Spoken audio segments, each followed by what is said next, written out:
અલંગમાં થનારી દબાણ હટાવવાની સૌથી મોટી કાર્યવાહીમાં હાલ પૂરતું આવ્યું છે વિઘ્ન। 36 દબાણકારો કાર્યવાહી રોકવા હાઈકોર્ટના શરણે છે। હાઈકોર્ટમાં સુનાવણી ચાલી રહી છે। સુનાવણીમાં હુકમ બાદ આગળની કાર્યવાહી નક્કી થઈ શકે છે। તળાજાના એસડીએમ જે.આર. સોલંકીએ જણાવ્યું હતું, મોટા ભાગના દબાણકર્તાઓ જાતે જ હટાવી લીધા હતા। અલંગ શિપ બ્રેકિંગ યાર્ડ અને તેની આજુબાજુના ગ્રામ્ય વિસ્તારોમાં સરકારી પડતર અને ગૌચરની જમીનો પર વર્ષોથી ખડકાયેલા દબાણો બાબતે સરકાર દ્વારા લાલ આંખ કરવામાં આવી છે અને મોટાભાગના દબાણકર્તાઓને જાતે જ હટાવી લીધા હતા। અમુક દબાણકર્તાઓ હાઈકોર્ટમાં સ્ટેટ માટે ગયા છે। સુનાવણી ચાલી રહી છે, જે નિર્ણય બાદ દબાણ હટાવવાની કાર્યવાહી કરવામાં આવશે હાથ।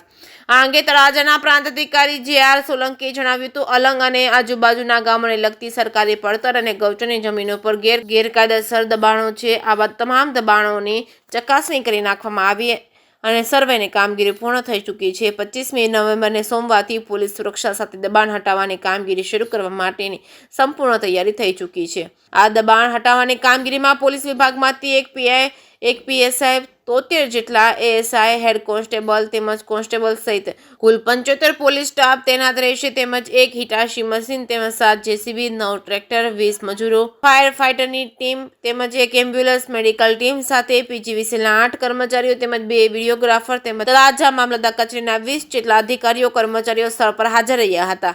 જે કે સિંહ ગુજરાતી સાથે હિરેન ભાયાણી, ભાવનગર।